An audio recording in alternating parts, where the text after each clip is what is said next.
దేవుని పరిశుద్ధ నామను మహిమ కలుగును గాక. మన ప్రభువును రక్షకుడైన యేసుక్రీస్తు వారి నామమును బట్టి మీ అందరికి కూడా పేరు పేరు చెప్పిన వందనాలు. మరి ఈ దినమునందు మరొకసారి ప్రభును గూర్చిన మాటలు, మన ఆత్మను రక్షించే మాటలు. ఏ మాటలండి? మన ఆత్మను రక్షించే మాటలు చెప్పడానికి ప్రభు మరొకసారి నాకు అవకాశం ఇచ్చినారు. అయితే దేవుడు మనిషిని కలగజేసినప్పుడండి, దేవుడు మనిషిని ఈ లోకములో పుట్టించినప్పుడు 2 విధాలుగా కలగజేశారండి. ఒకటి శరీరం అండి. ఈ శరీరాన్ని దేవుడు తయారు చేశాడు. 2 అందులో ఆత్మని ప్రవేశపెట్టాడు. అంటే మనిషిని దేవుడు తయారు చేసిన తర్వాత, రక్త మాంసాలు కలిగిన తర్వాత, ముక్కు, నోరు, చెవి, మనసంతా దేవుడు సృష్టించాడు, కలగజేశారు. తర్వాత మనిషి మాట్లాడలేకపోతున్నాడంట. మనిషి ఏమీ పలకలేకపోతున్నాడు. మనిషి అలాగే ఉన్నాడు. అప్పుడు దేవుడు ఏం చేశాడంటే అతనిలోకి ఆత్మను పంపించారు. ఆదికాండము 2 అధ్యాయము, ఆదికాండము 2 అధ్యాయము 7వ వచనం. దేవుడైన యెహోవా నేలమంటితో నరుని నిర్మించి వారి నాసికాంధ్రములో జీవాయువును ఊదగా నరుడు జీవాత్మాయెను. అంటే దేవుడు ఏం చేశాడు తెలుసండి? మనిషిని నిర్మించిన తర్వాత మనిషిలోనికి జీవవాయువునోదగా, అంటే జీవవాయువునోదగా మనిషి జీవాత్మయ్యాడు, అంటే జీవించేవాడయ్యాడు. అప్పుడు మనిషి మాట్లాడుతున్నాడు, మనిషి చూడగలుగుతున్నాడు, మనిషి ఏదైనా ఆలోచించగలుగుతున్నాడు, మనిషి చెప్పగలుగుతున్నాడు, మనిషి వినగలుగుతున్నాడు. ఇలాగా స్పర్శ అనేది ఎప్పుడు వచ్చిందో తెలుసండి? మనిషిలోనికి ఆత్మ వచ్చిన తర్వాత వచ్చింది. అయితే ఇవాళ నా యొక్క ఉద్దేశం ఏమిటంటే, దేవుని మాటల్లో మనిషి తయారు చేసిన ఈ శరీరం ఏదైతే ఉన్నదో, చెవి పోటు వస్తే స్పెషలిస్ట్ డాక్టర్ గారి దగ్గరికి వెళ్తాం.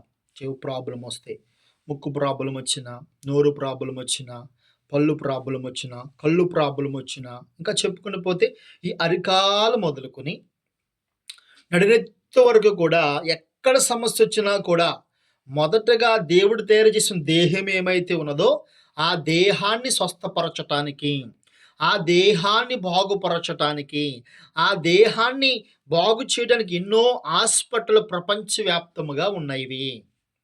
అందులో చాలా హాస్పిటల్ క్రైస్తవ మిషనరీసే కట్టించారు. ఇది మీరు చాలా జాగ్రత్తగా గమనించాలి. దేవుని బిడ్డలైన, దేవుని సేవకులైన మిషనరీస్ చాలామంది కూడా హాస్పిటల్ నిర్మించారు, హాస్పిటల్స్ కట్టించారు. ఇది మీరు చాలా జాగ్రత్తగా గమనించాలి. అంటే మనిషికి రోగము కలిగితే, అది ఏ రోగమైనా కావచ్చు, కుష్టు వ్యాధి కావచ్చు, ఏ వ్యాధి కలిగినా సరే, క్యాన్సర్ కావచ్చు, ఇలా చెప్పుకుంటూ పోతే మనిషికి ఒక వ్యాధి అంటే ఏమీ లేదు కదండి. ఏమి వ్యాధి వచ్చినా ఆ వ్యాధిని బాగు చేయడానికి ఎన్నో వేల మంది ఉన్నారండి వాళ్ళ డాక్టర్లు. వేలల్లో చెప్పుకుంటూ పోతే పేషెంట్లు కాకుండా ఓన్లీ డాక్టర్సే వేలల్లో ఉన్నారు, నర్సులు లక్షల్లో ఉన్నారు చెప్పుకుంటూ పోతే. అయితే ఈ దేవుడు ముందుగా తయారు చేసిన, మనిషిని నిర్మించిన విధానం చూస్తే గనక, ముందుగా దేవుడు తయారు చేసిన మనిషి జీవితం మనం పరిశీలించుకుంటే, ఆ మనిషికి ఏ ప్రాబ్లం వచ్చినా ఆ గాయాలు కట్టడానికి, ఆ రోగాన్ని మాన్పించడానికి దేవుడే హాస్పిటల్ నిర్మించే విధముగా చేశాడు. మనుషులకు జ్ఞానం ఇచ్చాడు. మరీ ముఖ్యంగా చెప్పాలంటే మనం మింగుతున్న టాబ్లెట్స్, మనం పొడిపించుకున్న ఇండిషన్స్, మనం ఏ మందు వాడుతున్నా అది భూమి మీద తయారు చేసినదే, భూమిలో నుంచి తయారు చేసినదే. భూమి మీద ఉన్న వస్తువులు అది ఏమైనా కావచ్చు. మనకు చూడండి, ఇది వరకు చేయి తెగిందనుకోండి మురకండాకు రాసుకునేవారు. ఇంకా ఎన్నో ఆకులు ఉన్నాయి, సీకాయ ఆకని, మురకండ ఆకని, చెప్పుకుంటే పోతే చాలా వస్తువులు ఉంటాయి మనుషులు స్వస్థపరచడానికి. ఇవన్నీ కూడా వాటి నుంచి తీసినదే. ఒక యాపాకు ఉంది, ఒక మురకండాకు ఉంది. ఇలాగ ఆకులు కానీ, లేకపోతే కాయలు కానీ, ఏర్లు కానీ, వీటన్నిటి నుంచి పదార్థాలను స్వీకరించి, లేదా ఎముకలు ఉన్నాయి కదండి, ఎముకలు, ఇప్పుడు జంతువులు ఎముకలు ఉన్నాయి కదా, అవన్నీ కూడా స్వీకరించి దాంట్లో నుంచి అవంటే అక్కడ పిండి కింద ఆడే ట్యాబ్లెట్లు కూడా తయారు చేస్తారు మీరు గమనిస్తే. కాబట్టి ఏదేమైనా కూడా ఏదేమైనా కూడా మనిషికి దేవుడు ముందుగా తయారు చేసిన మనిషి ఉన్నాడు చూసారండి. ఆ మనిషిని నిర్మించిన విధానం చూసిన తర్వాత, ఆ మనిషికి ఏమైనా సమస్య అనేది వస్తే అతడు బాగుపడటానికి దేవుడు ఈ లోకంలోనే అనేకమైన మెడిసిన్ పెట్టేసాడు. అది ఇవాళ హాస్పిటల్ విధానంగా ఇదివరకు చూడండి ఆయుర్వేదం ఉంది. ఆయుర్వేదం అంతా ఏంటి చెప్పండి? హోమియోపతి అంతా ఏంటి? ఇన్ని మనం చూసుకుంటే గనక మనిషికి తప్పనిసరిగా ఈ ఈ ఈ బాడీకి సమస్యొస్తే స్వస్థపరచడానికి ఎన్నో హాస్పిటల్, ఎన్నో హోమియోపతులు, ఎన్నో నాటు వైద్యాలున్నాయి. అయితే దేవుడు మరొకటి ఉంది కదండీ మరి. మరొకటేంటి? తర్వాత ప్రవేశపెట్టిందేంటి? ఆత్మ. అదే విషయం ఏంటంటే దేవుడు ఉద్దేశంలో ముందు ఆత్మే. ఆత్మకి శరీరం కావాల్సొచ్చింది తప్ప, శరీరం కోసం ఆత్మ కాదు సుమా. దేవుడిదే శరీరం తయారు చేశాడు. శరీరానికి ఇప్పుడు ఆత్మ అనేది ఎలాగ బాబు అనుకోలేదు దేవుడు. ముందు ఆత్మనే తయారు చేయాలి. ఆత్మకు శరీరం కావాల్సొచ్చింది. అయితే ఇప్పుడు ఈ శరీరానికి మెడిసిన్ ఉంది. మరి ఆత్మకు కూడా మెడిసిన్ కావాలి కదా!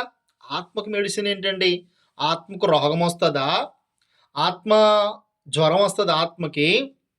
ఆత్మకి తలపోటు ఏమైనా వస్తదా? ఆత్మకి ఇన్ఫెక్షన్ వస్తదా అంటే, ఆత్మను గూర్చిన కొంచెం వివరణ పరిశుద్ధ గ్రంథం ఏం చెప్తూ ఉందంటే, సామెతల గ్రంథము, పరిశుద్ధ గ్రంథం ఉంటే మీ దగ్గర దయచేసి తెరవండమ్మా. దయచేసి తీయండయ్యా.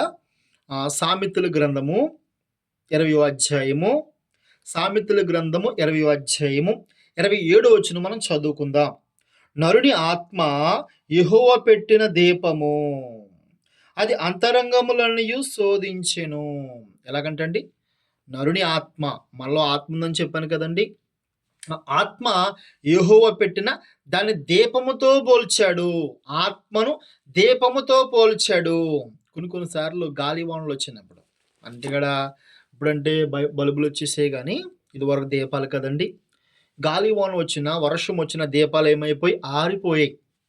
అది పెద్దోళ్ళు ఏం చేసేవారు? అగ్గిపెట్టెలు పెట్టుకునేవారు. వెంటనే అగ్గిపెట్టు తీసుకుని వెలిగిస్తుండేవారు. ఎప్పుడైనా సరే అండి గాలివాన గట్టిగా వస్తే కరెంట్ తీసేస్తాడు. ఆఖరికి మళ్ళీ మనకు అగ్గిపెట్టే గతి కదండి. అవునా కదా?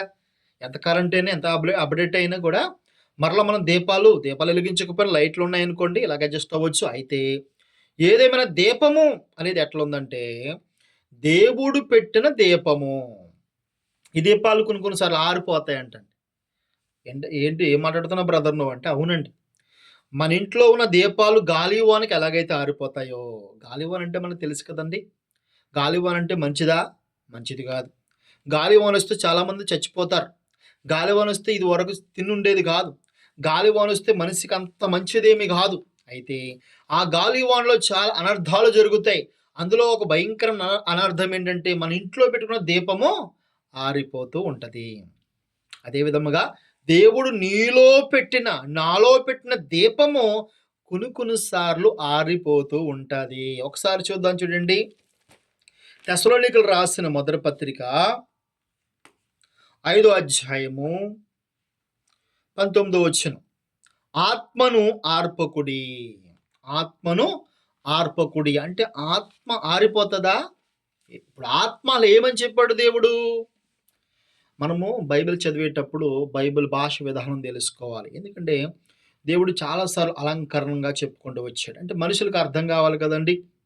దేవుని భాషలో, దేవుని విధానంలో చెప్పుకుంటూ పోయారనుకో మనకు అర్థం కాదు. అందుకే మనుషులు ఏమైతే వాడుతున్నారో, మనుషులకి ఏటికి దగ్గరగా ఉంటారో, మనుషులకి ఆ రోజుల్లో బాగా దగ్గరగా ఉండేది దేనితోనంటే దీపాలతో దగ్గరగా ఉండేవారు. దీపం లేకుండా ఏమి లేదు ఇంకా జీవితం. సందలాడిందిరా బాబు అంటే దీపం కదండి. దీపం లేకుండా మనిషికి ఇంకా బ్రతుకు లేదు, ఇంకా జీవనం లేదు. ఇదివరకు చాలా మనందరికీ తెలుసు కదండి. దీపము లేకపోతే మనిషికి మనుగుడు లేదు. అప్పుడు చాలా ఇంపార్టెంట్ అయిన దీపం. అందుకే ఆ రోజుల్లో మనుషులకు అర్థమయ్యే విధంగా మనలో ఉన్న ఆత్మను దీపముతో దేవుడు పోల్చుకుంటూ వచ్చారు. ఈ దీపంతో పోల్చుకొచ్చిన ఆత్మ ఏదైతే ఉన్నదో ఈ ఆత్మ ఏమైపోతుందంట?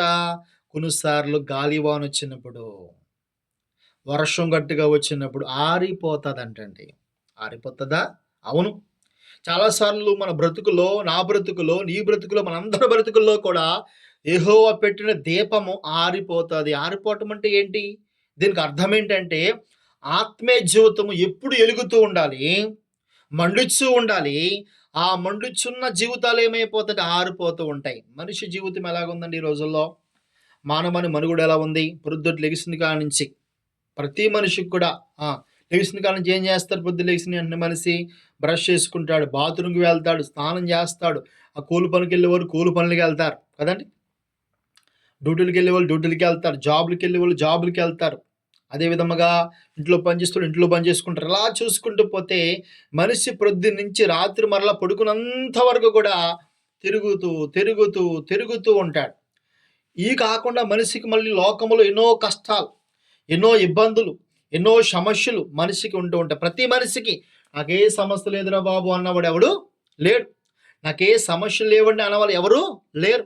అయితే మరి ఈ సమస్యల్లో, ఈ గాలివాన అనే సమస్యల్లో మనిషి బ్రతుకుతున్న ఈ బిజీ లైఫ్‌లో ఏమైపోతుందంటే, దేవుడు పెట్టిన ఆత్మ, ఇది మీకు అర్థం కావాలంటే కృష్ణాలు వేసామండి మనము. దీపం బుడ్డిలో కృష్ణాలు వేసాం.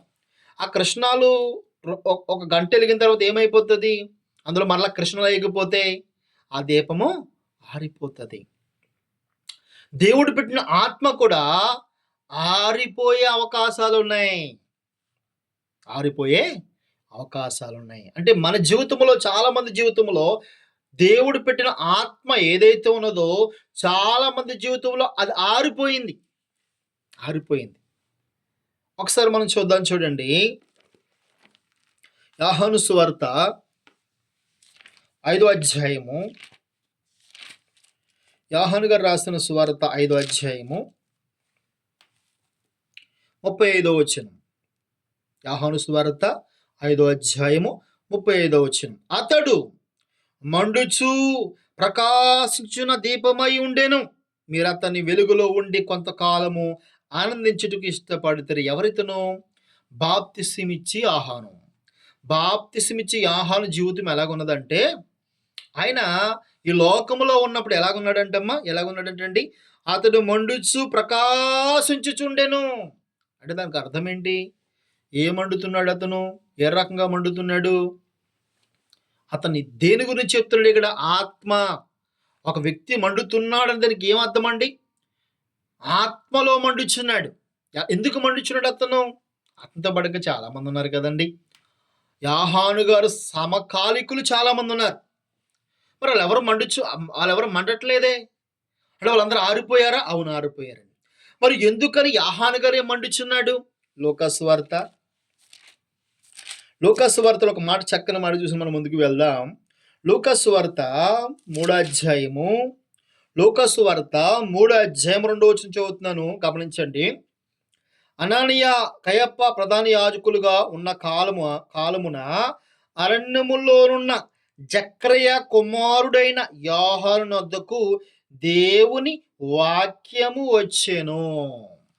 యోహాను ఎందుకు మండాడో తెలుసా?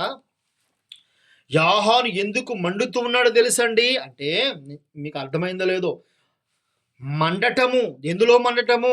ఆత్మీయ జీవితంలో మంట కలిగి ఉండటము. ఇప్పుడు చూడండి, ఒక మనిషిని డబ్బు సంపాదించుకోమని, ఇల్లు కొంతమంది చూడండి చాలా పట్టుదలగా భూములు కొంటుంటారు డబ్బు సంపాదించి. చాలా పట్టుదలగా ఇల్లు కట్టేస్తారు కొంతమంది. చాలా పట్టుదలండి. అప్పు చేసో లేకపోతే రకరకాల పాటలు పడతారండి. పట్టుదల. మరి కొంతమంది పట్టుదలతో మరి బంగారం కొంటారు.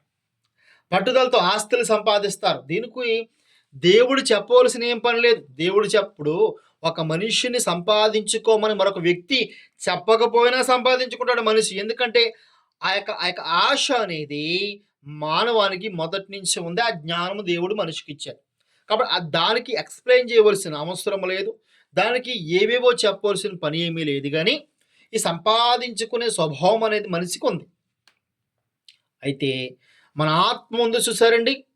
ఈ ఆత్మ ఎప్పుడు మంట కలిగి ఉండాలంటే, ఆత్మీయ జీవితంలో మంట ఉండాలంటే ఆ వ్యక్తికి ఒకటి అవసరం. ఇప్పుడు నాకు భయంకరంగా బాధ వస్తే గూడు జారిపోయిందండి. ఇది మళ్ళా బాగుపడాలంటే నేను ఏం చేయాలి? ఇప్పుడు ఏం చేయాలి?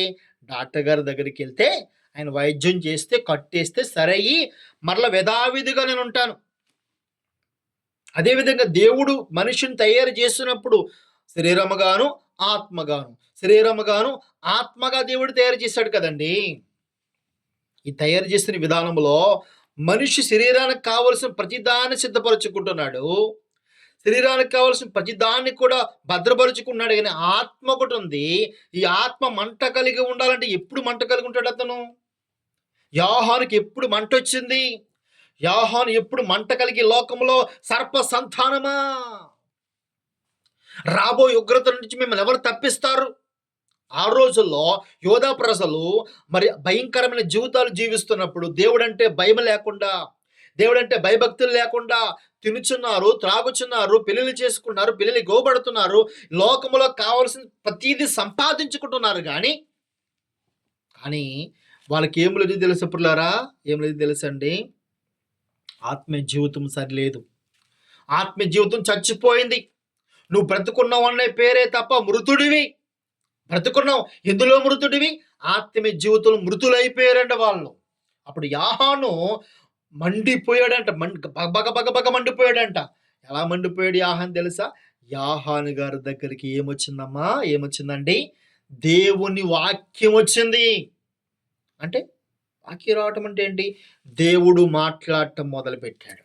దేవుడు అంటే అప్పుడు దాకా దేవుడు 400 సంవత్సరాల ప్రవక్తలతో ఎవరితో మాట్లాడలేదండి. దేవుడు ప్రవక్తలతో 400 సంవత్సరాలు ఎవరితో సైలెంట్ అయిపోయాడు. ఎవరికి దర్శనాలు ఇవ్వట్లేదు, ఏ ప్రవక్తతో మాట్లాడట్లేదు. ఎవరితో మాట్లాడిన దేవుడు ఒక్కసారిగా బాప్తిసమిచ్చి యోహాను దగ్గరకు వచ్చి దేవుడు మాట్లాడటం మొదలు పెట్టాడంట.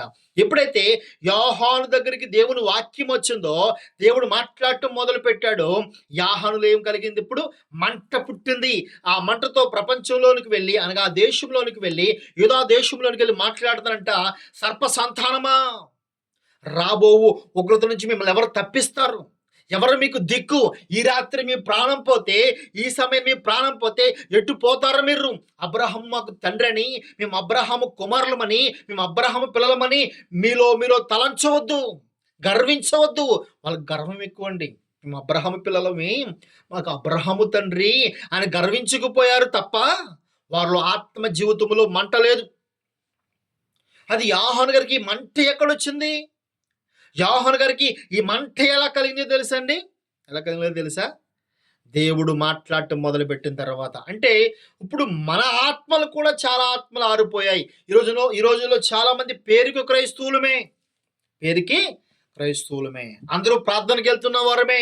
చాలా మంది జీవితాలు చూసుకుంటే మరి ఈ రోజు వారానికి 7 రోజులు అయితే 7 రోజుల జీవితం మనం పరిశీలించుకుంటే ఆదివారం కూడుకుంటారు మనలో చాలా మంది కదండి. ఆదివారం వచ్చేసరికి ప్రార్థనకు వెళ్తారు. కొన్ని చోట్ల 9 నుంచి 12 దాకా పెడతారు. కొన్ని చోట్ల 12 గంటల నుంచి 2 గంటల దాకా పెడతారు. అంటే మా అయితే 3 గంటలు ప్రేయర్ జరుగుతుంది ఎక్కడ చూసినా కూడా. అంటే వారానికి ఒక రోజుకి ఎన్ని గంటలు? 24 గంటలు. 24 గంటల జీవితం ఒక రోజు అయితే, ఇలాగ 7 రోజులు బ్రతుకుతున్న మనిషి ఒక రోజు కేటాయించుకుంటాడు. ఒక రోజు కేటాయించిన ఒక రోజులో మళ్ళీ ఎన్ని గంటలు? 3 గంటలు. ఈ 3 గంటలైనప్పుడు క్రమంగా మొదటి నుంచి లాస్ట్ దాకా వెళ్ళి ప్రేయర్లో ఉంటాడా? ఉండడు. మనిషి ఎలా ఉంటాడో తెలుసా? కొంతమంది మరి 1 గంటకి వెళ్తారు. అంటే 12 గంటలకు ప్రేయర్ అనుకోండి. ప్రేయర్ 12 గంటలకు అనుకో, కొంతమంది 1 గంటకి వెళ్తారు, కొంతమంది 1:30కి వెళ్తారు, కొంతమంది 2ంటికి వెళ్తారు. మీరు గమనించారా? ఆ బ్యాచ్లు మీరున్నారా? ఉంటే అది ఏమాత్రము మంచిది కాదు. ఇలాగా మనిషి ఏమైపోతున్నాడు? ఆత్మీయ జీవితంలో రోజు రోజుకి దిగజారిపోతున్నాడు. కానీ ఆత్మలో మంట లేదు. ఎందుకు మంట లేదు ఆత్మీయ జీవితంలో? ఎందుకు మంట లేదు? అతని దగ్గరికి ఏమి లేదు, తనకేమి లేదు, వాక్యము లేదు. ఆత్మీయ జీవితం ఎంత భయంకరంగా ఉంది ఈ రోజుల్లో. ప్రపంచంలో క్రైస్తవ జీవితంలో మనం చూసుకుంటే ఇదే భక్తి అనుకున్నాడు మనిషి. అంటే ఆదివారం 3 గంటలు ప్రార్థనలో కూడుకుంటే ఇదే భక్తి, ఇలా పరలోకం వెళ్ళిపోతానని ఆశపడుతున్న మనిషికి దేవుడి రోజు నీతో నాతో మాట్లాడుతున్నాడు. ఇది భక్తి కాదు, ఇది భక్తి కాదు. ఒక 3 గంటలు వెళ్తే మనం పరలోకం వెళ్ళిపోతాం. ఇదేనా భక్తి అంటే? ఇదేనా మంట కలిగి ఉండటం అంటే? ఇదేనా మంట జీవితం అంటే? లేదు పిల్లారా. మనిషి అర్థం చేసుకోవాలి. యోహాను మంట కలిగి బాప్తిసమిచ్చి యోహాను ఎలాగనంటే అతను మండుసు ప్రకాశించుచుండెను. ఆ వచ్చిన మరొకసారి చూద్దాం ఎంత బాగుందో. యోహాను సువార్త 5వ అధ్యాయము చదువుకున్నాం కదండి, యోహాను సువార్త 5వ అధ్యాయము 35వ వచనం. అతడు మండుచు ప్రకాశించున్న దీపమై ఉండెను, మీరు అతన్ని వెలుగులో ఉండి కొంతకాలం ఆనందించుటకు ఇష్టపడితిరి. అంటే యోహాను ఎంత మంట కలిగి ఉన్నాడో, యోహాను గారి జీవితం మనం జాగ్రత్తగా పరిశీలిస్తే గనక అతని జీవితం చాలా అమోఘము, అతని జీవితం అద్భుతము. అతని జీవితం అంటే లోకానుసారంగా ఆయనకి ఇల్లు లేదండి, లోకానుసారంగా ఆయన భూములు ఏమి సంపాదించుకోలేదండి, లోకానుసారంగా సరైన బట్టలు కూడా లేవండి. నాకు ఇంకా వైట్ సొక్క ఉంది, ఆయనకు అవి కూడా లేవు, పాపం అవి కూడా లేవు. అతడు అరణ్యములో ఉండి తేనె తింటూ ఒంటి రొమ్మముల వస్త్రమును ధరించుకుని ఆయన వచ్చి, అయితే అతని గురించి బైబిల్ ఏం చెప్తుంది? అతని లోకానుసారంగా ఏమీ లేవు, ఓ షూ లేదు, ఒక కోట్లు లేవు, ఓ సూట్లు లేవు. ఈ లోకంలో అతనికంటూ ఏమీ లేకపోయినా బైబిల్ అంటుంది అతను మండుచు ప్రకాశించుచుండెను. ఎందులో మంట? అతని ఆత్మీయ జీవితం ఎంత బాగుందంటే, అంటే తన శరీరము బాగోకపోయినా, తన శరీరం లోకానుసారంగా గొప్పది కాకపోయినా, సుఖభోగాలు అనుభవించకపోయినా, కానీ తన ఆత్మ ఎలాగున్నదంటే దేవుడు అతను చూసినప్పుడు ఓ మండుచు ప్రకాశిస్తున్నాడంట, మండుతూ మండుతూ మండుతూ ఉన్నాడంట. అది ఈ మంట నీకు నాకు రావాలంటే ఎలాగా? ఎలా పుడుతుంది ఈ మంట? ఈ మంట ఎలా వస్తుంది అసలు నీకు నాకు అనేది మనం జాగ్రత్తగా పరిశీలిస్తే కనుక ఒక మనిషికి, అవునండి మాస్టర్ గారు మీరు ఏదో చెప్తున్నారు కానీ నాకు కూడా ఉన్నప్పుడు అలా మంట కలిగి ఉండాలని, మరి ఎలాగా ఆ మంట నాలో రావాలంటే ఇప్పుడు ఎలాగా అంటే పరిశుద్ధ గ్రంథం చెప్తుంది. ఒకసారి లూకాసు వార్త 24వ అధ్యాయము, లూకాసు వార్త 24వ అధ్యాయము 32వ వచనం. అప్పుడు వారు ఆయన త్రోవలో మనతో మాట్లాడుచు లేఖనములను మనకు బోధపరచినప్పుడు మన హృదయము మనలో మండుచుండలేదా అని ఒకరితో ఒకడు చెప్పుకునిరి. ఇక్కడ యేసుక్రీస్తు ప్రభువారు చనిపోయారు, 3వ దినాన్ని కూడా లెగిసిపోయారు. యేసుక్రీస్తు ప్రభువారు చనిపోయారు, 3వ దినాన్ని కూడా లెగిసిపోయారంటండి. లెగిసిపోయిన తర్వాత తన శిశువులు ఎవరైతే ఉన్నారో కొంతమంది, వీళ్ళందరూ ఎలా ఉన్నారంటే సలారిపోయారండి. యేసుప్రభు గారు చనిపోయారు అన్నంత మాత్రానే కొంతమంది ఆ శిశువులు ఎవరైతే ఉన్నారో వాళ్ళందరూ కూడా సలారిపోయారు. ఎందులో సలారిపోయారు? ఆత్మలో సలారిపోయారు. లేదు, వేడి లేదు, ఆత్మలో నీరు గారిపోయారు. బ్రతుకున్నావన్న పేరే తప్ప మృతులుగా జీవిస్తూ ఉన్నారు. అప్పుడు దేవుడు వారికి కనబడి, ఏ దేవుడు? యేసుక్రీస్తు ప్రభు దేవుడు కనబడి ఏమన్నాడు? అప్పుడు వారు ఆయన త్రోవలో మనతో మాట్లాడుచు లేఖనములను మనకు బోధపరుచినప్పుడు, లేఖనములు అనగా ఈ పరిశుద్ధ గ్రంథం ఏదైతే ఉన్నదో, ఈ పరిశుద్ధ గ్రంథములో యేసుక్రీస్తు వారిని గూర్చిన మాటలు ప్రవక్తల గ్రంథములోను, కీర్తన గ్రంథములోను, మోషే ధర్మశాస్త్రంలోను అన్ను గూర్చిన మాటలన్నవి వారికి బోధించినప్పుడు, ఎవరికి బోధించినప్పుడు? ఎవరైతే వెళుతూ ఉన్నారో ఆ సహోదరులకి లేఖనాలు బోధించినప్పుడు, దేవుని మాటలు వివరించినప్పుడు వారిలో వాళ్ళకి ఏమి కలిగిందంటే మంట పుట్టిందంట, మంట కలిగిందంట.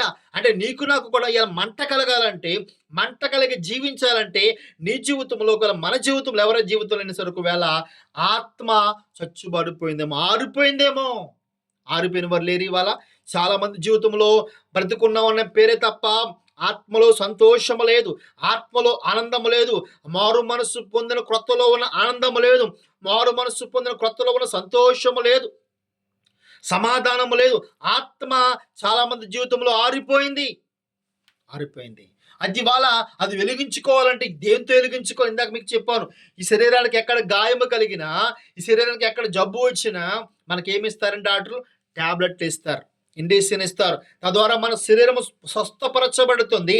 మన రియాక్టివ్ అవి ఆ బాడీ మరలా మనం చక్కగా పనిచేస్తాం. అలాగే మన ఆత్మ మరలా రియాక్టివ్ అవి మరలా పనిచేయాలి, మరలా మంట కలిగి దేవుని కోసం బ్రతకాలంటే, దేవుని కోసం జీవించాలంటే, దేవుని కోసం నిలబడాలంటే ఇప్పుడు నీకు నాకు ఏమి కావాలి? వాక్యము కావాలి. అందుకే అంటున్నాడు హెబ్రీయులకు రాసిన పత్రిక ఇదే సబ్జెక్ట్లో మనము మరొక మరొక మాటలు కూడా నేర్చుకుందాం, కానీ సమయం లేదు కాబట్టి నేను ముగించేస్తాను. ఒకసారి ఎబ్రిల్కి రాస్తున్న పత్రిక 4వ అధ్యాయము 12వ వచనం. ఎందుకనగా దేవుని వాక్యము సజీవమైన బలము గలదై రెండంచులు గల ఎటువంటి ఖడ్గము కంటేను వాడిగా ఉండి ప్రాణాత్మలను కీళ్లను మూలుగును విభజించినట్టుగంతకు దూరుచు హృదయం యొక్క తలంపులను ఆలోచనలను శోధించుచున్నది. నా ప్రియ సహోదరుడు, ఆ సహోదరి, నువ్వు ఒక డాక్టర్ గారి దగ్గరికి వెళ్ళినప్పుడు డాక్టర్ గారు చెప్తున్నారు, బాబు నువ్వు గట్టిగా తినేస్తున్నారా, నువ్వు లావు పెరిగిపోయావు, కొలెస్ట్రాల్ వచ్చేసాయి, నువ్వు డైట్ చేయాలని చెప్పినప్పుడు వెంటనే మనకు ఆ రోజు మన నుంచి అనిపిస్తుంది, ఎవరు బాబు ఎక్కువ తినకూడదు, తగ్గించాలి అన్నప్పుడు ఏం చేస్తాం, మనం డైట్ చేస్తాం, నువ్వు ఆరోగ్య చిట్కాలు పాటిస్తాం. ఎందుకని శరీరము బాగుండాలని. ఎందుకంటే శరీరము పాడైపోతే మనకి ఇష్టము కాదు. మనకి ఇష్టమా అండి? మన శరీరం కంపు కొడితే మనకి ఇష్టమా? మన శరీరం కుళ్ళిపోతే మనకి ఇష్టమా? మన బ్రతుకు నాశనం అయిపోతే మనకి ఇష్టమా? మన అరికాలు పాడైపోతే మనకి లేదు. మన అవయవములో ఏ అవయవం పాడైపోవాలని ఏ మనిషి అనుకోడు కదండి.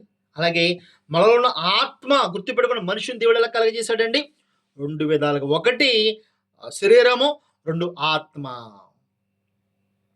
శరీరం కుళ్ళిపోయినా, శరీరం నాశనం అయిపోయినా, కొంతమంది జీవితాల్లో చూసుకుంటే, ఈ రోజుల్లో చూసుకుంటే ప్రతి మనిషి చిన్నపిల్లోడు మొదలుకొని వృద్ధుల వరకు ఎన్నో వ్యాధులండి. షుగర్ అని, బీపీ అని, రకరకాల రోగాలు, క్యాన్సర్ అని. క్యాన్సర్ చిన్నపిల్లలకు కూడా వచ్చేస్తుంది. ఎన్నో వ్యాధులు, ఎన్నో రోగాలు, ఎన్నో సమస్యలు. రోగాలు లేనివారు, బాధలు లేనివారు, సమస్యలు లేనివారు, జబ్బులు లేనివారు ఎవరూ లేరు. అయితే ఒక వ్యక్తి జబ్బుతో ఉన్నా, రోగముతో ఉన్నా, అనారోగ్యంతో ఉన్నా కూడా పరలోకం వెళ్తాడండి. కానీ అతనిలో మరొకటి ఉంది కదండి, ఆత్మ. అది కంటికి కనబడినది, అదొక శక్తి. మనిషిలో నుంచి ఆత్మ వెలకపోతే మనిషి ఒక బొమ్మ అయిపోతాడు. మనిషి మాట్లాడలేడు, మనిషికి ఉనికి లేదు, మనిషికి పలుకు లేదు. మనిషిలో ఉన్న ఆత్మే. అందుకంటే కదా ఆత్మ జీవింప చేయను, శరీరము కేవలము నిష్ప్రయోజనము. ఆత్మే ఆధారము. ఈ ఆత్మ సరి లేకపోతే, ఆత్మలో మంట లేకపోతే, ఆత్మ దేవుని కోసం ఆలోచించకపోతే, ఆత్మ దేవుని కొరకు ఆరాటపడకపోతే, ఆత్మీయ జీవితము సరి లేకపోతే, వారి లోకములో అన్నీ ఉన్నా, మంచి అందం ఉంది, మంచి రంగు ఉంది, మంచి బలం ఉంది, మంచి వయస్సు ఉంది, అంతా ఉన్నా కూడా వ్యక్తి చచ్చిపోతే కనుక ఎక్కడికి వెళ్తాడు? నరకం వెళ్ళిపోతాడు. అందులో ఏమాత్రం డౌట్ లేదు. అందుకే దేవుడు చెప్తున్నాడు, ఈ దేవుని వాక్యం ఏమైందంటే సజీవమైన బలము గలదిగా ఉన్నది. ఈ వాక్యము నువ్వు చదువుకున్నప్పుడు, ఈ వాక్యాన్ని నువ్వు ధ్యానించినప్పుడు, ఈ వాక్యాన్ని నువ్వు విన్నప్పుడు, ఈ వాక్యాన్ని నువ్వు చదివినప్పుడు, ఈ వాక్యాన్ని నువ్వు పరిశీలించినప్పుడు. చాలామంది బైబిల్ చాలా విచిత్రంగా చదువుతారండి. చాలామంది అడిగామనుకోండి, అమ్మ బైబిల్ చదువుకున్నారా? చదువుకున్నా. ఏం చదువుకుంటున్నావమ్మా? ఏం చదువుకుంటానండి? ఆ కీర్తనలు చదువుకుంటానండి. ఇంకా ఏమి చదువుకోవా? ఇంకేం చదువుకోనండి, అయ్యే చెప్పారండి మా మాస్టర్ గారు. అంటే కొంతమంది చాలా దౌర్భాగ్యులండి, కీర్తనలు తప్ప ఇంకేం చదువుకోరు. అందుకని అందులో చాలా కొంచెం మంచి మంచి మాటలు ఉంటాయి. ఇంకేమి చదువుకోవా? పరిశుద్ధ గ్రంథము 66 పుస్తకాలు, 66 పుస్తకాలు, దగ్గరగా 1070, 1060 ఎంతో, ఒక 1160 ఎంతో అధ్యాయాలు, 33,000 వచనాలు ఉన్నాయంటండి ఇందులో. ఇన్ని పుస్తకాలు కలిగిన ఇన్ని మాటలు ఎందుకు ఇచ్చాడు దేవుడు? దేనికోసం ఇచ్చాడు దేవుడు? మీరు హాస్పిటల్కి వెళ్తే హాస్పిటల్ వాళ్ళు, ఆ డాక్టర్లు ఎలాగైపోయారండి? వాళ్ళు వెళ్ళినట్టు ఏం చేస్తున్నారు? మీరు ఏరేది చెప్తాను, తలపోడండి, కళ్ళు మంటలండి, నిద్ర పట్టట్లేదండి, అయ్య బాబు ఇక్కడ నొప్పి అంట. అతను అలా టక్ టక్ టక్ టక్ రాసేస్తారు కింద. దేవుడు ఆయన? అతను దేవుడా అండి? కాదు. అతను ఇటువంటి పుస్తకాలు, ఈ పుస్తకం కాకపోయినా ఇటువంటి పుస్తకాలు ఎన్నో చదివి అధ్యాయం చేసి అనుభవపూర్వకంగా చదువుకుని తెలుసుకుని మనిషిని పరిశీలించి అలా ఉన్నాడు కాబట్టి టక టక టక టక రాసేస్తాడండి. మనం గంటలు చెప్తే 1 నిమిషంలో రాసేస్తాడు అతను. ఎందుకని? ఎన్నో పుస్తకాలు చదివాడు అతను, ఎన్నో విద్య నేర్చుకున్నాడు అతను. అలాగే మనిషి జీవితాన్ని అనగా మనిషి ఆత్మని రక్షించేది, మనిషి ఆత్మను రగిలించేది, ఆత్మీయ జీవితంలో మన బలపరిచేది ఏంటంటే దేవుని వాక్యం అండి. ఇవాళ వాక్యం నీవు నేను ఎలా చదువుతున్నారని చాలామంది కూడా ఇలా మయంగా తీస్తారు బైబిల్. మయంగా తీసి ఏ వచ్చిన వస్తే వచ్చిన చదివి వెళ్ళిపోతారు. చాలామంది జీవితాలు ఎలాగ ఉంటాయంటే పొద్దుట లెగిస్తారు, చిన్న ప్రార్థన చేసుకుంటారు, ఒక వాక్య పట్టణం చదువుకుంటారు అంతే. ఒకే వాక్య పట్టణం మంచిదే. అంటే ఒక 5 వచనాలు 10 వచనాలు చదువుకుంటారు వెళ్ళిపోతారు. మరలా వస్తారు, ఎక్కడెక్కడ పని చేసుకుంటారు వస్తారు, జాబ్ చేసుకుంటారు వస్తారు, మరలా నైట్ అయ్యేసరికి ఇంకొక అధ్యాయం చదువుతారు పెట్టేస్తారు. అంటే ఇలాగా ఒక అధ్యాయము ఒక 10 వచనాలు చదువుకుంటే ఏమండి మన శరీరం ఏదైతే ఉన్నదో ఈ శరీరము మంచిగా ఉండటానికి, మాట్లాడటానికి, ఆరోగ్యంగా ఉండటానికి ఎన్ని పెడుతున్నామండి. ఒకసారి మీరు ఎప్పుడైనా ఆలోచించారా?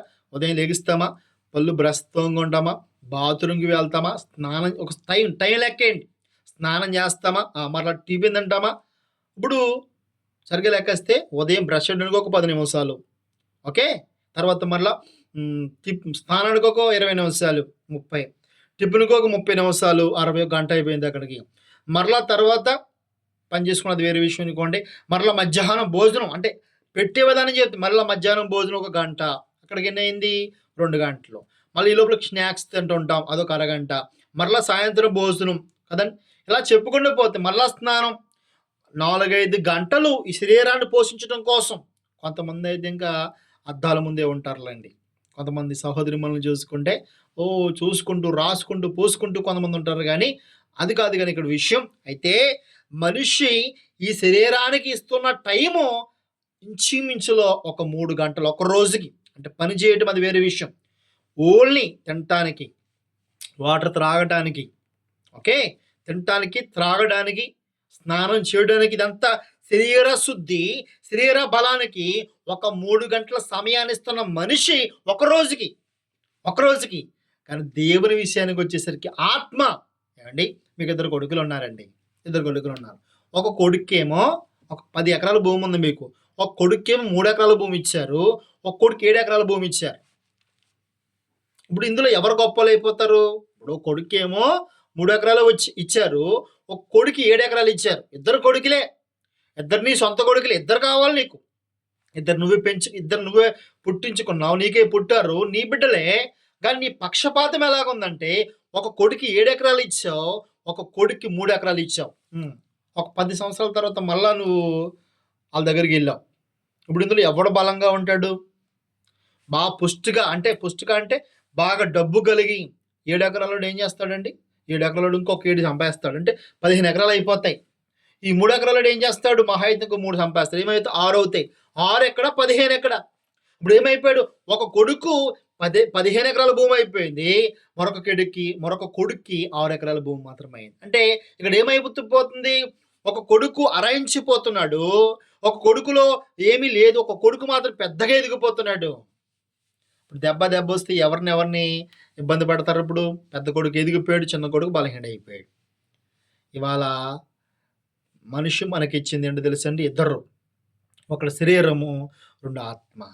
ఇవాళ మనం కూడా ఎలా తయారైపోయామంటే మన శరీరానికి ఇస్తున్న టైము, మన శరీరానికి ఇస్తున్న బలము, మన శరీరానికి ఇస్తున్న సమయము, మన శరీరానికి ఇస్తున్న ఆహారము, మన శరీరానికి ఇస్తున్న వాటరు, మన శరీరానికి ఇస్తున్న జ్యూసులు, ఇవన్నీ చెప్పుకుంటూ పోతే బాబోయ్ లెక్క పెట్టలేమండి.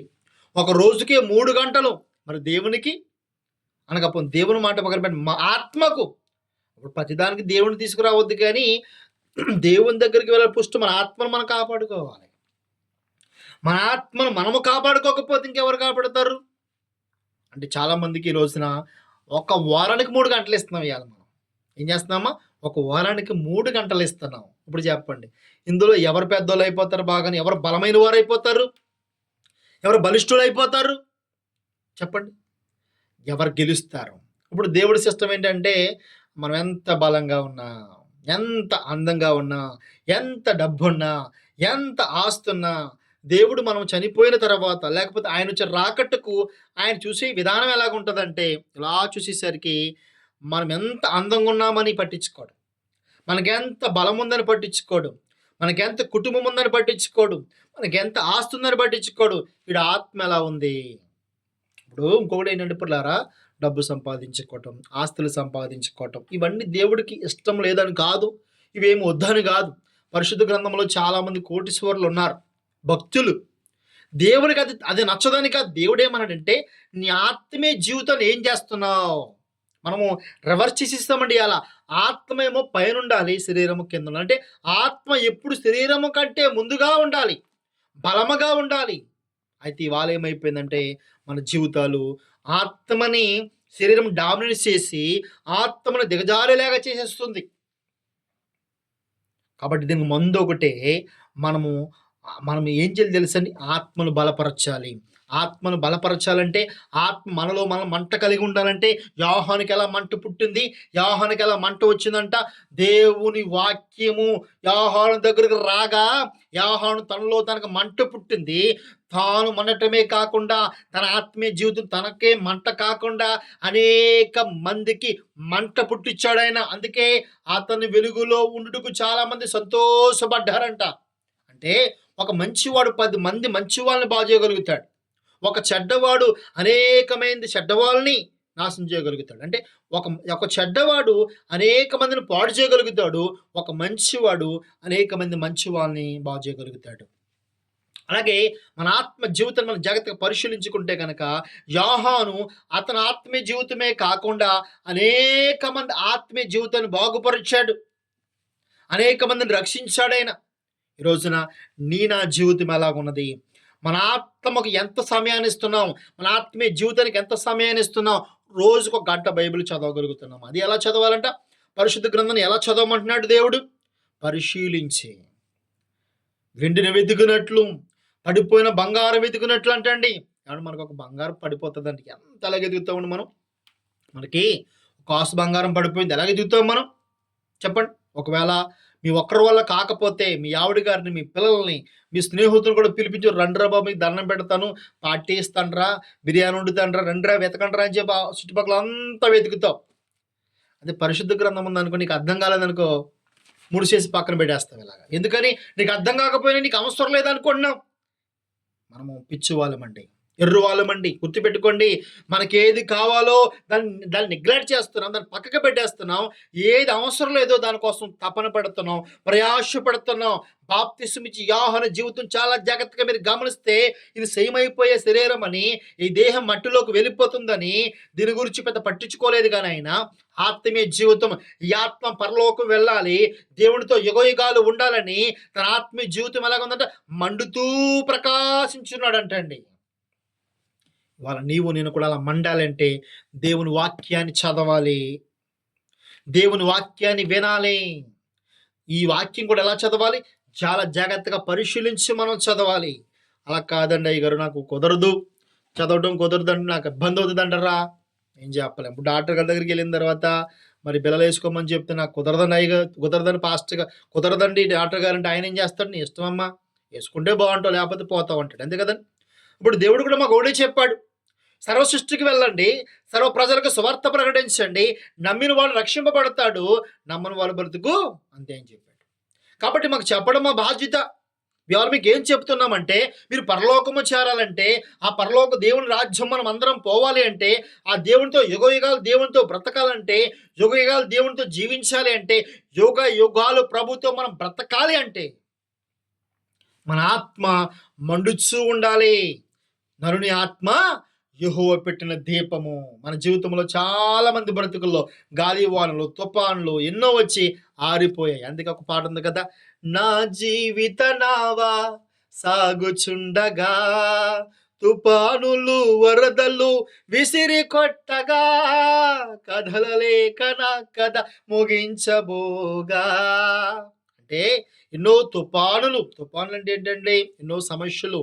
ఈ లోకములో మనిషికి బాధలు ఎక్కువైపోతున్నాయండి, సమస్యలు ఎక్కువైపోతున్నాయండి, కష్టాలు ఎక్కువైపోతున్నాయండి, ఇబ్బందులు ఎక్కువైపోతున్నాయండి. దీని మీద ఏమైపోతుందంటే, మనిషి ఫోకస్ అంతా కూడా ఇప్పుడు ఎలాగ ఈ కష్టాల నుంచి తప్పించుకోవాలి, ఎలాగ ఈ బాధల నుంచి తప్పించుకోవాలి, ఎలా ముందుకు వెళ్ళాలి అని సమయం అంతా కూడా ఈ లోకానుసారమైన శరీరం కోసము, ఈ 70 సంవత్సరాల జీవితం కోసం ఆలోచిస్తున్నాడు తప్ప, మరొక జీవితం ఉందని అతను ఆలోచించాడు. అందుకే కదా 2 రోజుల క్రితం అన్నగారు చనిపోయారు, పగడాల ప్రవీణ్ అన్నగారు చనిపోయారు. అతను బ్రతికుండగానే తన యవ్వన కాల జీవితంలోనే దేవుని కోసం బ్రతికినవాడు, దేవుని కోసం జీవించినవాడు, ఇదిగో నా పరుగు తుదముట్టించితని, నా విశ్వాసము కాపాడుకుంటుని అని చెప్పగలగ దమ్మున్నా సేవకుడు. ఇక్కడ ఒక సేవకుడనే కాదు, ఒక విశ్వాసైనా ఎవరైనా సరే ఈ లోకంలో బ్రతుకుండగా మన ఆత్మీయ జీవితం మండుచూ ఉండాలి. చాలా మంది చెబుతున్నారు, ఏమన్నారు, అన్న మాకెన్నో వాక్యాలు బోధించారు, ఎన్నో వర్తమానాలు బోధించారు, ఆయన ద్వారా మేము ఎంతో బలపడ్డామంటున్నారు. ఇదిగో బాప్తిసమిచ్చి యోహాను జీవితం కింద చెప్పబడుతుంది. యోహాను మండుచు ప్రకాశించినప్పుడు అతని వెలుగులో అనేక మంది సంతోషించారంట, అనేక మంది ఆనందించారంట. అలాగే అన్నగారు గురించి చాలా మంది సాక్ష్యాలు చెప్తున్నారు కదండి. ఆ అన్న బోధించిన వాక్యాలు, అన్న చెప్పిన వర్తమానాలు అనేక మంది విని బలపడ్డారంట. మంచిది. అన్నయ్య తన జీవితాన్ని ముగించి దేవుని యొద్దకు వెళ్ళిపోయారు. మరి నీ బ్రతికేంటి, నా బ్రతికేంటి? ఇప్పుడు మన జీవితాలు ఎలాగున్నాయి పరిశీలించుకోవాలి. ఈ రాత్రే కనుక మనం పోతే మన పొజిషన్ ఏంటి? ఇప్పుడు యేసుక్రీస్తు ప్రభువు వస్తే మన పొజిషన్ ఏంటి? మనం ఎలాగున్నాం అసలు? ఇప్పుడు మన ఆత్మలో మంట ఉన్నదా? ఆత్మీయ జీవితంలో మంట ఉన్నదా? ఆత్మీయ బ్రతుకు ఎలా ఉన్నది? ఆత్మీయ జీవితం సరి చేసుకుంటున్నామా? దేవుని వాక్యాన్ని విని సరి చేసుకుంటూ ముందుకు వెళ్తున్నామా? లేదా రోజు రోజుకి వెనక్కి వెళ్ళిపోతూ ఉన్నామా? నీకు నీవే ప్రశ్నించుకోవాలి, నాకు నేను ప్రశ్నించుకోవాలి. కాబట్టి నా ప్రియ సంగమా, శరీరం కుళ్ళిపోయినా, నాశనం అయిపోయినా, జబ్బులతో ఉన్న, రోగాలతో ఉన్న పరలోకం వెళ్తాం, కానీ ఆత్మీయ జీవితం మాత్రం పోగకపోతే నరకంలోకి వెళ్ళిపోతాం. దానికి ఉదాహరణగా దేవుడు లాజరు ధనవంతుడి స్టోరీ కూడా చెప్పుకుంటూ వచ్చారు కదండి. మరి లాజరు జీవితం మనం చూసుకుంటే ఈ లోకంలో ఉండగా ఒళ్ళంతా కుర్రుపులంట అండి, ఒళ్ళంతా కుర్రుపులంట. అతని దగ్గర డబ్బు లేదంట, ఇల్లు లేదంట, తినటానికి భోజనం కూడా లేదంట. ఒళ్ళంతా కురుపులు, ఒళ్ళంతా రోగములు అంటండి. అయితే తన జీవితంలో దేవుని కోసం బ్రతికినవాడు, దేవుని కోసం జీవించినవాడు, దేవుని కోసం నిలబడినవాడు, దేవుని కోసం ఉన్నవాడు. అతనితో పాటు మరొకడు ఉన్నాడు, ధనవంతుడు. ఓ డబ్బు ఉంది, ఓ ధనం ఉంది, ఆస్తి ఉంది, అందం ఉంది, భార్యలున్నారు, పిల్లలున్నారు, అన్నీ ఉన్నాయి. ఆత్మీయ జీవితంలో మంట లేదు, దేవుడితో కనెక్టెడ్ లేదు, ఆత్మ ఆరిపోయింది, ఆత్మీయ జీవితం ఆరిపోయింది. అందుకే నువ్వు బ్రతుకున్నావు అనే పేరే కదా మృతుడివి అనే విధముగా మరి వీళ్ళిద్దరు కూడా చనిపోయారంట. ఈ లోకాన్ని రెండు చెప్పుకునగా మనం ఆత్మ, శరీరము పోయింది. ఆత్మ విడిచి, శరీరాన్ని ఆత్మ విడిచి ఎక్కడికి వెళ్ళిపోయింది? పరదేశుకు వెళ్ళిపోయింది. ఇద్దరు కూడా చనిపోయారంట. మరి లాజరు గారు అబ్రహాము రొమ్మున అనుకుని నెమ్మది పొందుచున్నాడంట. ధనవంతుడు నరకంలో కాల్చబడుతున్నాడు. అయ్యో దాహం, ఈ మంట భరించలేకపోతున్నాను, ఈ వేదన భరించలేకపోతున్నాను, నన్ను కాపాడేవారు లేరా? కనీసం ఒక చుక్క నీరునిచ్చేవారు లేరా? అదిగో లాజరును పంపించు, నాకు ఒక చుక్క నీరు పంపించని. అప్పటికి వాడు బుద్ధి మారకుండా, కొంతమంది అంటాం మనం, ఇది చచ్చినా మారరా బాబు అంటాం చూడండి మనం. మరి ఎందుకన్నారో తెలియదు కానీ పూర్వీకులు పెద్దవాళ్ళు కూడా చాలా జ్ఞానం కలిగిన వారండి, మంచి మంచి మాటలు చెప్తుంటారు. వీడు చచ్చినా కూడా మారరంటారు చూసారండి. ఈ ధనవంతుడు చచ్చినా మారలేదండి. వీడు చచ్చిపోయాక కూడా నరకంలో కాలుతూ కూడా అంటున్నాడండి. ఇప్పుడు లాజరు ఈ లోకములో ధనము లేదు, లాజరుకి బలము లేదు, ఆస్తి లేదు, అందము లేదు, డబ్బు లేదు, తినటానికి అన్నం కూడా లేదు. కానీ ఆత్మీయ జీవితంలో మంట ఉంది. దేవుని దృష్టిలో అతను పవిత్రుడు, దేవుని దృష్టిలో మంచివాడు. ఒక ఆదివారం కూడా ప్రార్థన మానకుండా ప్రతిరోజు ప్రార్థన చేసుకుంటూ దేవునితో ముందుకెళ్ళిన వ్యక్తి లాజరు. వీడేమనుకుంటున్నాడు ధనవంతుడు, మన ఇంటికాడ ఉండేవాడికి దరిద్రుడు కదా, ఏదో ఒక చూస్తున్నాడు అలాగా. ఇప్పుడు పరదేశం వెళ్ళిపోయి కూడా, అయ్యో పరదేశం వెళ్ళాడు, అబ్రహ్మ రొమ్మును ఆనుకుని ఉన్నాడు అని గౌరవం ఇవ్వట్లేదండి. అక్కడికి వెళ్ళిపోయి ఆ లాజర్ని పంపించు. అక్కడ కూడా ఎలా చూస్తున్నాడు లాజర్ని? అతను ఏదో అడుక్కునేవాళ్ళలాగా చూస్తున్నాడు. కాబట్టి ఇక్కడ చట్టాలు వేరు, ఇక్కడ రాజ్యాంగాలు వేరు, దేవుని చట్టాలు వేరు, దేవుని రాజ్యాంగాలు వేరు. దేవుడు విధించే శిక్షలు వేరు, దేవుడు చూసే కోణం వేరు. మన ప్రియ సంగమా, నీవు నేను కూడా మరి మన శరీరంలో బలపడటం కాదు, కానీ మన భౌతిక దేహం పాడైపోయినా పర్లేదు, కానీ మన ఆత్మ జీవితము సరి చేసుకుంటూ ముందుకెళ్ళాలని కోరుకుంటూ ఈ మాటలు ముగిస్తూ ఉన్నాను. మీ అందరికీ వందనాలు. మీ సహోదరుడు దానియేలు.